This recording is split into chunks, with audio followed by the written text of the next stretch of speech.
ये वीडियो मकर राशि के जातकों के लिए बेहद खास है क्योंकि इसमें हम बात कर रहे हैं सूर्यदेव के एक महत्वपूर्ण राशि परिवर्तन की जो 15 जून 2025 से लेके 16 जुलाई 2025 तक प्रभावी रहेगा। इस अवधि में सूर्य आपके पंचम भाव यानी वृषभ राशि से निकलकर छठे भाव में स्थित मिथुन राशि में प्रवेश करेंगे और लगभग 1 महीने तक यहीं रहेंगे। ये बदलाव हर वर्ष लगभग इसी समय पर होता है और इसकी नियमितता देखते हुए आप पाएंगे कि 15 जून 2026, 2027 और आने वाले वर्षों में भी सूर्य इसी छठे भाव में दस्तक देंगे। चाहे लीप ईयर के चलते 1-2 दिन आगे पीछे हो जाए, पर प्रवाह बना रहता है। ये गोचर केवल एक खगोलीय घटना नहीं बल्कि ऊर्जा, आत्मबल और कार्य क्षमता से जुड़ा एक शक्तिशाली संकेत है। भले ही हम ज्योतिष में रुचि रखें या नहीं, सूर्य का महत्व जीवन के हर पहलू में है। वही है जो धरती को रोशनी, ऊर्जा और जीवन की गति प्रदान करते हैं।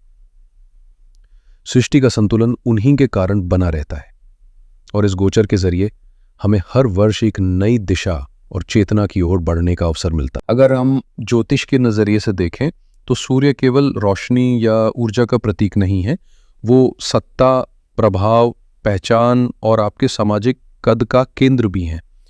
राजनीति से लेकर प्रशासनिक कामों तक, सरकारी योजनाओं में भागीदारी से लेकर आपके नाम की गूंज तक, सब कुछ सूर्य की स्थिति पर निर्भर करता है। कभी कभी लोग कहते हैं मेरा नाम ही काफी है, तो समझिए वहां सूर्य की चमक काम कर रही होती है। ये आपकी हड्डियों की मजबूती से लेकर आंखों की रोशनी, आयुर्वेदिक चिकित्सा, वैद्यक, शिवालयों और शिव भक्ति तक से भी जुड़े हैं। हर ग्रह की तरह सूर्य भी कई पहलुओं का प्रतिनिधित्व करते हैं और इस बार वे आपके अष्टम भाव के स्वामी होने के नाते एक विशेष विपरीत राजयोग बना रहे हैं। यानी परिस्थितियां जितनी कठिन हो उतना ही बड़ा परिणाम संभव है। इस गोचर में सूर्य की युति गुरु और बुध से भी होगी। बुध के साथ तो बुध आदित्य योग बार बार बनता है, लेकिन गुरु के साथ जो आदित्य योग बनता है वो साल में अमूमन एक ही बार बनता है और जब बनता है तब भाग्य और नेतृत्व की शक्तियों का अद्भुत संगम होता है। गुरु जहां ज्ञान, भाग्य और समृद्धि का प्रतिनिधित्व करते हैं, वहीं सूर्य सत्ता, तेज और प्रतिष्ठा के देवता है और जब ये दोनों मिले तो समझिए नाम, धन और रुतबे की नई कहानी शुरू हो सकती है। काल पुरुष की कुंडली में भी सूर्य को लक्ष्मी स्थान का स्वामी माना गया है, जो इस युति को और भी खास बना देता है। बृहस्पति नवम भाव के स्वामी है और सूर्य भी एक लक्ष्मी स्थान के स्वामी माने जाते हैं।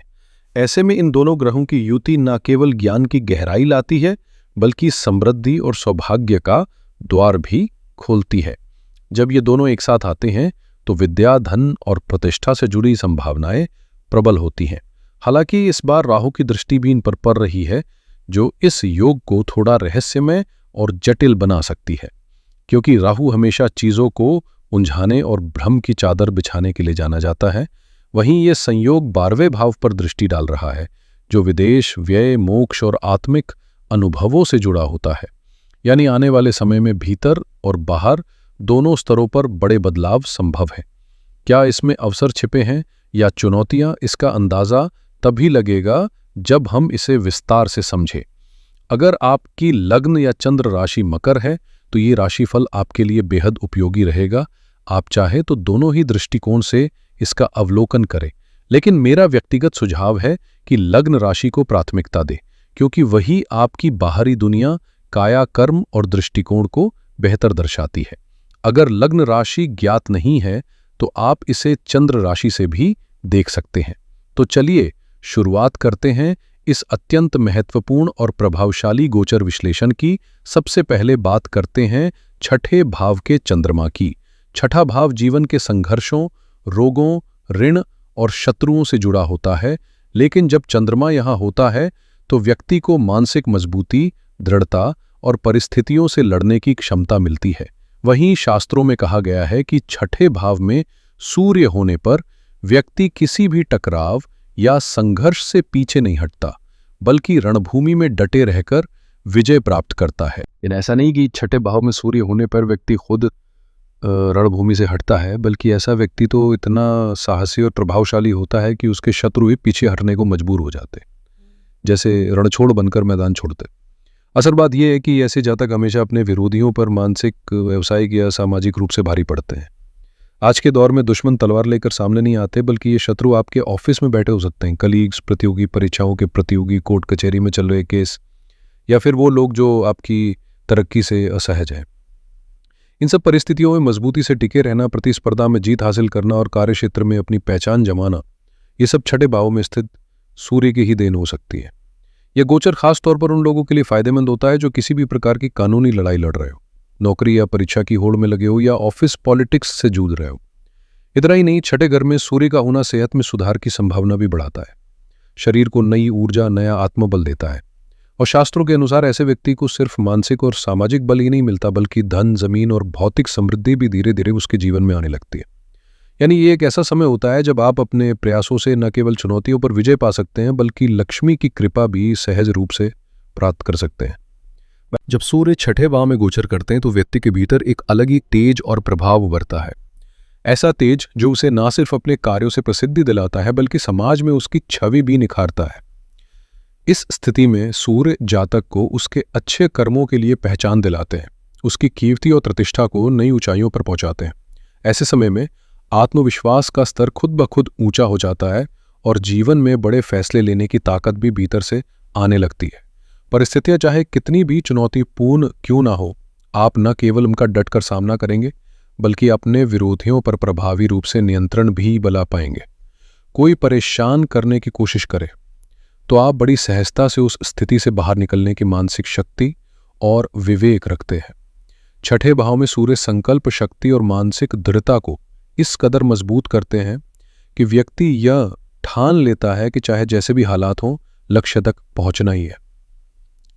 स्वास्थ्य के लिहाज से भी यह गोचर राहत लाता है। अगर कोई रोग लंबे समय से परेशान कर रहा हो और अब तक उसका समाधान ना मिला हो, तो अब आपको ना केवल कोई सही सलाह या अनुभवी डॉक्टर मिल सकता है, बल्कि समस्या का ठोस निदान भी संभव है। कई बार ऐसे मौकों पर कोई जान पहचान वाला अचानक सही दिशा दिखा देता है। अरे, इसी समस्या से मैं भी गुजरा था, फला डॉक्टर को दिखाओ, उन्होंने मेरी हालत सुधार दी। यही वो सटल येट पावरफुल ब्लेसिंग्स होती हैं जो छठे घर का सूर्य समय पर भेज देता। कई बार ऐसा होता है कि हम इलाज के लिए डॉक्टरों के चक्कर काट कर रहते हैं, लेकिन ना तो बीमारी की सही पहचान हो पाती है, ना ही इलाज असर करता है। शायद उस डॉक्टर की विशेषज्ञता उस क्षेत्र में नहीं होती, या फिर रोग ही पकड़ में नहीं आता। ऐसे समय में यदि कोई भरोसेमंद व्यक्ति सुझाव देता है कि इस डॉक्टर को दिखाओ, वो मेरे लिए कारगर रहे थे, और आप उस दिशा में कदम बढ़ाते हैं, तो संभावनाएं बनती हैं कि इलाज भी सटीक मिलेगा और आराम भी जल्द आएगा। इसी तरह अगर आपके ऊपर कोई पुराना ऋण या आर्थिक बोझ है, तो इस अवधि में उसे भी सहजता से चुकाने के अवसर मिल सकते हैं। जिन कार्यों में अब तक संघर्ष झेलना पड़ा है, उन कार्यों में भी धीरे धीरे राह खुलती जाएगी और समाधान मिलने लगेंगे। क्योंकि ये गोचर अर्थ त्रिकोण से जुड़ा है, इसलिए आपके कामकाज में व्यावहारिकता और रणनीतिक सोच बनी रहेगी। हाँ, ये सच है कि छठे भाव का सूर्य कार्यस्थल पर दबाव बढ़ा सकता है, कलीग्स का व्यवहार चुभ सकता है, बॉसेज या मैनेजमेंट की अपेक्षाएं भारी पड़ सकती हैं।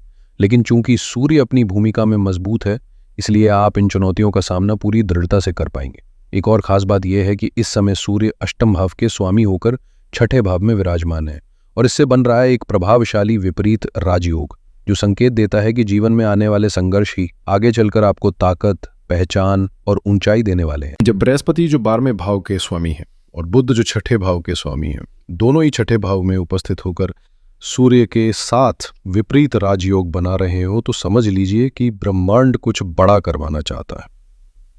खास बात यह है कि एक साथ तीन विपरीत राजयोग बन रहे हैं, एक बृहस्पति से, दूसरा बुध से और तीसरा सूर्य से। और ये संयोग मामूली नहीं होते। हाँ, बुध सिर्फ कुछ ही दिनों के लिए साथ रहेंगे, लेकिन उनकी उपस्थिति उस माहौल में अपनी छाप जरूर छोड़कर जाएगी। जब 6, 8, 12 भावों के स्वामी इन्हीं घरों में स्थित होते हैं, तो ऐसे विपरीत राजयोग बनते हैं जो वर्षों से अटके मामलों को गति दे सकते हैं। वो कोर्ट कचहरी के केस जिनका फैसला सालों से लटका हो, वो नौकरी जिसे आप पूरी मेहनत के बावजूद हासिल नहीं कर पा रहे थे, वो प्रमोशन जो आपके हक में थी पर मिल नहीं रही थी, अब इन सब मामलों में समाधान निकलने की पूरी संभावना है। अगर आप लंबे समय से किसी विदेशी योजना में फंसे हुए थे, जैसे वीजा अटका हुआ हो या इंटरनेशनल ट्रैवल से जुड़ी कोई बाधा सामने आ रही हो, तो अब राहें खुलने लगेंगी। इसी तरह जो धन वर्षों से फंसा पड़ा था, जैसे किसी एंसेस्ट्रल प्रॉपर्टी का विवाद या बंटवारे से जुड़ी कोई अड़चन, वो भी सुलझने की ओर बढ़ सकती है। ये समय चुनौतियों से लड़ने का ही नहीं बल्कि उन्हें मात देने का है। और जब ग्रहों का ऐसा संगम हो तो वर्षों से बंद किस्मत के दरवाजे भी धीरे धीरे खुलने लगते हैं। जब अष्टम भाव से जुड़ी कोई संपत्ति लंबे समय से बिक नहीं रही हो, या 12वें भाव से जुड़ी विदेश यात्रा, खर्च, हॉस्पिटल से संबंधित उलझने रास्ता रोक रही हो, और ऐसे में 12वें भाव पर एक साथ कई ग्रहों की दृष्टि पड़ रही हो, तो समझ लीजिए कि 3 विपरीत राजयोग मिलकर आपकी किस्मत के बंद दरवाजे खटखटाने ही नहीं, खोलने भी वाले हैं। ये संयोग आपको जीवन की ऐसी दिशा में आगे बढ़ने का अवसर देगा जहां से सोचने का नजरिया ही पूरी तरह बदल जाएगा। अभी तक जहां आप हर काम को जो होगा देखा जाएगा वाले भाव से देखते थे, वहीं अब मन में ये विश्वास जागेगा कि अगर मैं ठान लूं तो भगवान भी मेरी मेहनत के साथ खड़ा होगा। यही संकल्प शक्ति, यही आत्मबल इस महीने को बेहद प्रभावशाली और उपयोगी बढ़ा सकता है। सरकारी अटकलें, रुके हुए आवेदन, किसी कोर्स में एडमिशन या नई नौकरी की चाह, हर दिशा में सूर्य की ऊर्जा आपको न सिर्फ प्रेरित करेगी बल्कि सशक्त भी बनाएगी। और इन 3 विपरीत राजयोगों का संगम कुछ ऐसे विकल्प आपके सामने खोल सकता है जिनके बारे में आपने पहले सोचा भी नहीं था। ये वो वक्त है जब आपके भीतर छिपे कई रास्ते खुद ब खुद उजागर होंगे। आपको बस अपने कदम आगे बढ़ाने। इस समय जो ग्रहों की चाल है वो आपको जीवन के कई क्षेत्रों में नया मोड़ देने जा रही है, खास तौर पर तब जब पंचम भाव से ये गोचर दूसरे भाव में हो रहा है, यानी शिक्षा और धन। दोनों ही क्षेत्रों में बेहतरी के संकेत है। छात्रों को प्रतियोगी परीक्षाओं में सफलता की आशा है, और जो लोग अपने करियर को लेकर चिंतित है उन्हें नए अवसर मिलने की संभावना है। कार्यस्थल पर भले ही दबाव बना रहेगा, माहौल कभी कभी बोझिल या नकारात्मक भी हो सकता है, लेकिन फिर भी आप अपनी मेहनत और योग्यता से खुद को साबित करने में सफल रहेंगे। अब बात करें व्यापार की, तो ये समय विशेष रूप से बदलाव का है। चाहे आप किसी पुराने बिजनेस से बाहर निकलकर कुछ नया शुरू करना चाहें या किसी कानूनी पेंच को सुलझाना हो, ग्रह आपकी मदद करेंगे। लेकिन जहां यह गोचर व्यापार और करियर के लिए अनुकूलता ला रहा है, वहीं वैवाहिक जीवन में थोड़ी सावधानी की जरूरत है। सप्तम से 12वें भाव में ग्रहों की स्थिति, वो भी राहु के प्रभाव और विपरीत राजयोग के साथ, रिश्तों में खटास, गलतफहमियों और बाहरी हस्तक्षेप की आशंका को बढ़ा सकती है। ऐसे में किसी की कही सुनी बातों पर तुरंत प्रतिक्रिया देने से बचें, खासकर तब जब कोई तीसरा व्यक्ति आपके संबंधों में जहर घोलने की कोशिश कर रहा हो।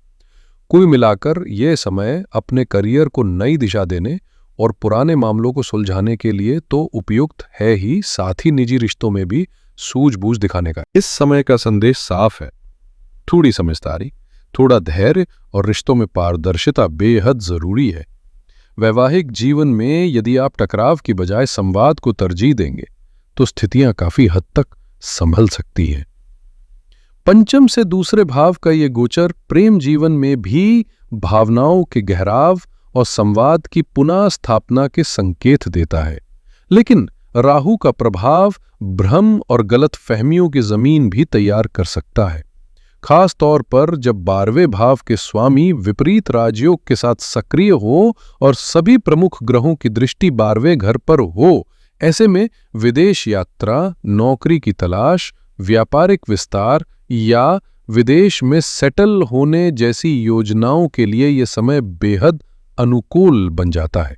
सूर्य और बुध की दृष्टि के कारण दस्तावेजों से जुड़े रुके हुए काम जैसे वीजा, अप्रूवल्स या लीगल पेचीदगियां भी हल होने लगेंगी। लेकिन एक चेतावनी भी है, राहु की छाया और अर्थ त्रिकोण में ग्रहों की सक्रियता के चलते आपके सामने दिखने वाले शत्रु तो शायद कमजोर पड़ जाए, लेकिन वे लोग जो मित्रता का मुखौटा लगाए बैठे हैं और पीठ पीछे आपकी छवि को नुकसान पहुंचा रहे हैं, वे इस समय आपके लिए सबसे ज्यादा हानिकारक हो सकते हैं। इसलिए जरूरत है सतर्क रहने की, नजरें खुली रखने की और अपने आसपास की ऊर्जा को गहराई से परखने की। इस गोचर की ऊर्जा जितनी प्रबल है उतनी ही सावधानी की मांग भी करती है।